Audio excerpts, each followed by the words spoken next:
What's going on?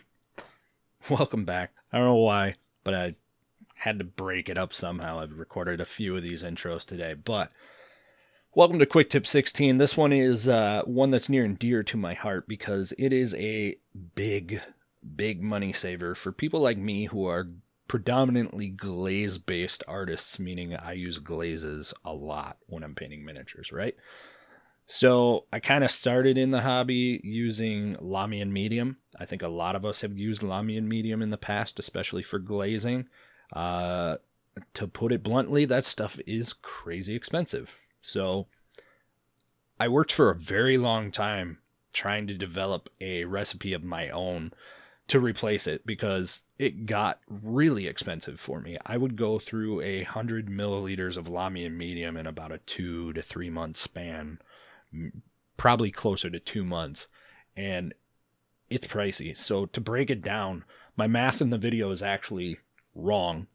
I have a little cheat sheet here because I broke it down on my Patreon.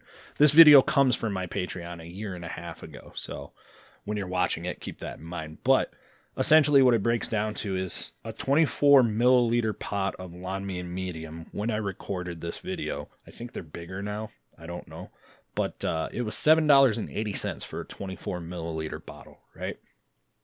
That essentially is 32 cents per milliliter. With my stuff, which my viewers have coined it Cthulhu Snot, Duffian medium, a couple of different names. But anyway, this is a 100 milliliter bottle, right? And essentially what it breaks down to is mine costs 6 cents for 100 milliliters. That's how much of a difference? You guys do the math, but essentially it's $32.50 to fill a 100 milliliter bottle with Lahmian medium. It's 6 cents to make my stuff. So this one's a good money saver. I worked on it for a year. I tried a bazillion different mixes. I tried it with a flow improver, without a flow improver. I tried a bunch of different things, but you'll see in the video, it's quite simple to make, and it really works out, especially when you're making glazes, or even I just straight thin my paints with this stuff anymore.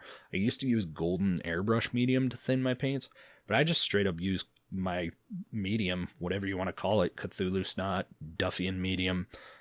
I use that almost exclusively for any type of thinning. It works great with metallics. It works great with regular colors. It works great with inks and transparents.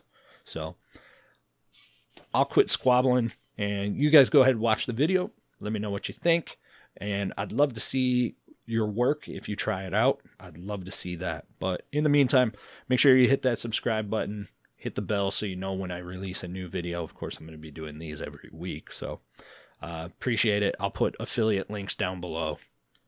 Enjoy the video. All right, gang, what's up? Today's video is going to be about Lahmian medium. For those of you who have been following me for a while, you know that I am a big glazing artist. I really lean on glazing as basically one of the heaviest aspects of my artwork. I love Lahmian medium. This is a 100 milliliter bottle. It gets expensive to fill this bottle with Lahmian medium. I've been searching for over a year for something that replicates what I'm used to in Lahmian medium.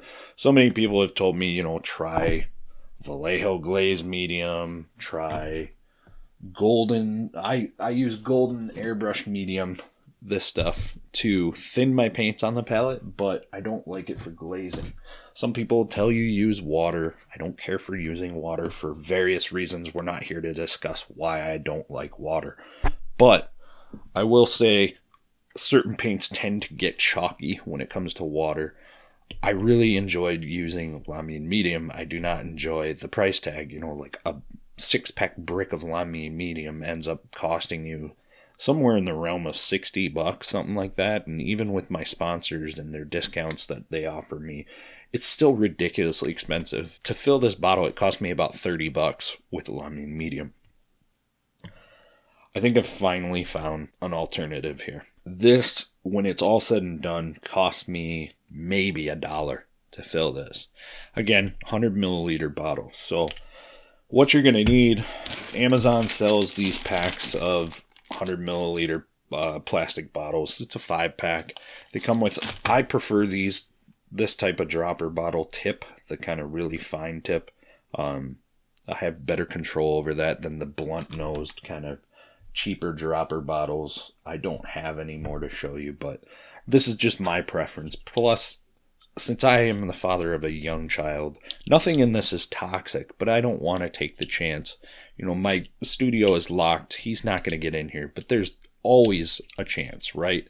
So these caps have kind of a child safety lock. If you see, when I try to spin this, it's not going to spin unless I put some pressure down on the initial twist. So I really like these bottles. Great lid. They don't spill. They've actually got a little nub in the end there that plugs off the tip. So if you do use this for decanting paint, they're great tips for that as well. As you can see, I have them on my decanted paints as well. It's all up to you, personal preference up to this point. But what I use for this technique is simply distilled water. And the reason I use distilled water is the reason why I don't like using water to thin my paints or make glazes. And that is because the heavy metals, the impurities, the chlorine in your tap water really mess with how your paint ends up finishing. It can end up chalky. It can end up discolored in certain areas. Flint, I'm looking at you. It's personal preference as to how you deal with it, per se. Some of the best artists in the world use tap water. Do I think they're wrong? Absolutely not. This is just personal preference, personal comfort level. Besides, this gallon of distilled water, which you can see all the dust bunnies and crap all over the bottle, it attests for how often I use it, because I don't go through a bottle like this in maybe 3 months. That cost me like 90 cents at Meijer. You can get it at Walmart. You can get it anywhere. So I start off by grabbing myself a bottle, and you can pick whatever you want, but my recipe is 100 milliliters, and you'll see I just correlated the line here. Essentially what I did to get here was I started out, and you can see it says 40 drops. That's actually inaccurate. That was the first mix I ever made, and it was just too thin. I ended up getting this down to way more than 40 drops, and I know it's silly, but I counted out 40 drops because I was trying to figure out the measurement. Now I actually have the macro measurement. So this equates to, there it goes, this equates to about 1/3 of a cup of distilled water and about 20 milliliters. So that's about 80 milliliters of water, about 1/3 of a cup. And then 20 milliliters of, this is the secret here, satin glazing liquid from Golden. This stuff is like Elmer glue consistency, so you can't use it. I was a dumbass, and I'm like, oh, satin glazing liquid. I already use this stuff, which is really thin and really flow, very, what's the word I'm looking for? Let's just keep with thin.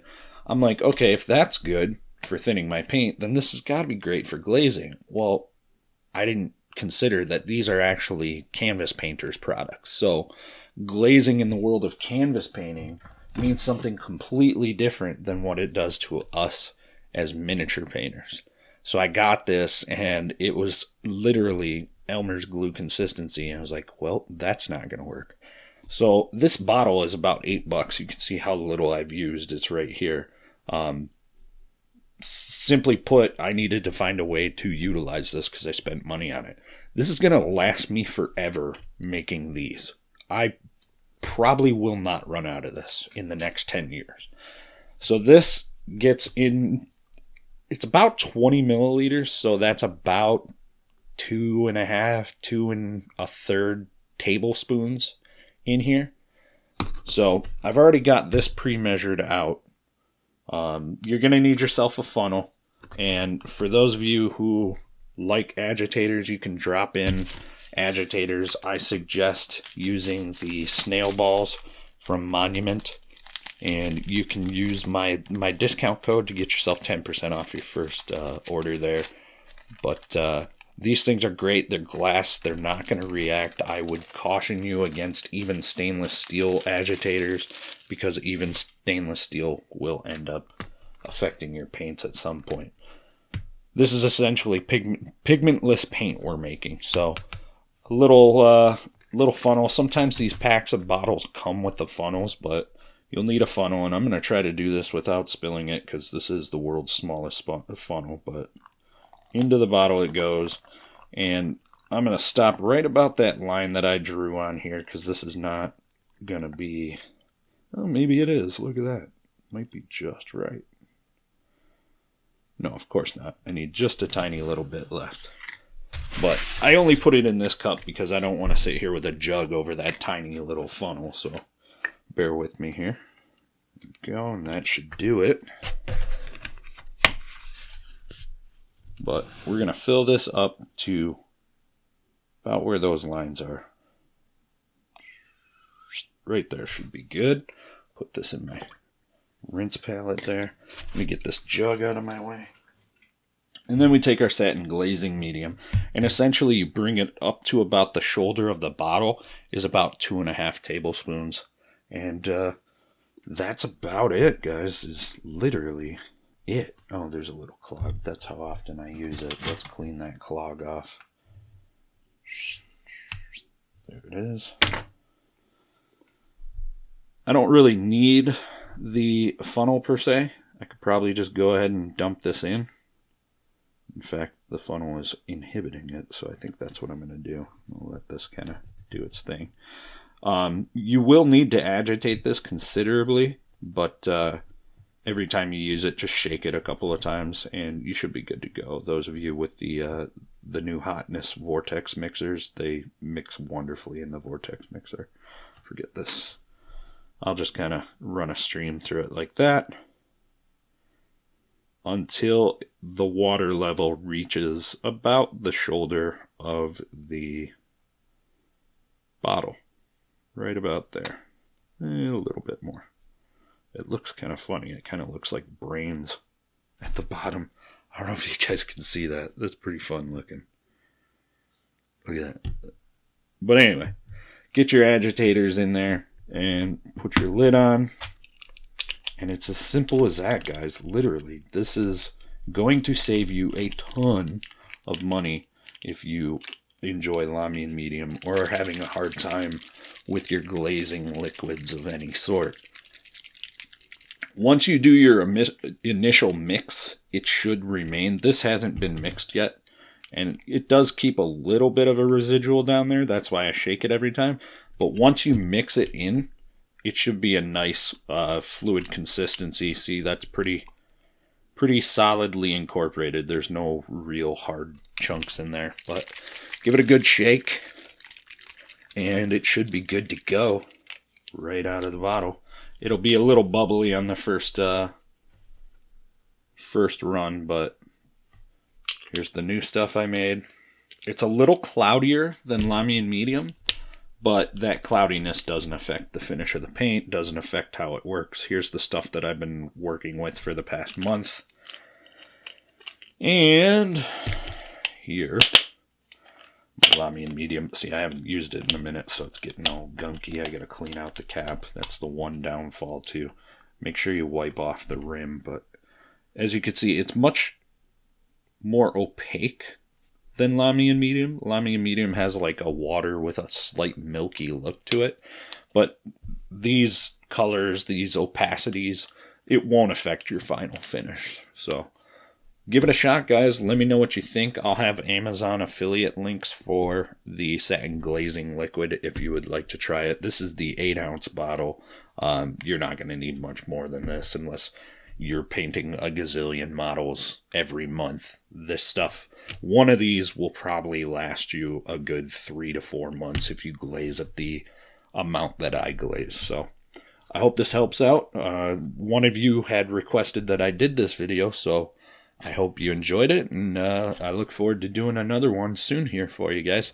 Thank you so much for being patrons. I appreciate you guys. Have a good one.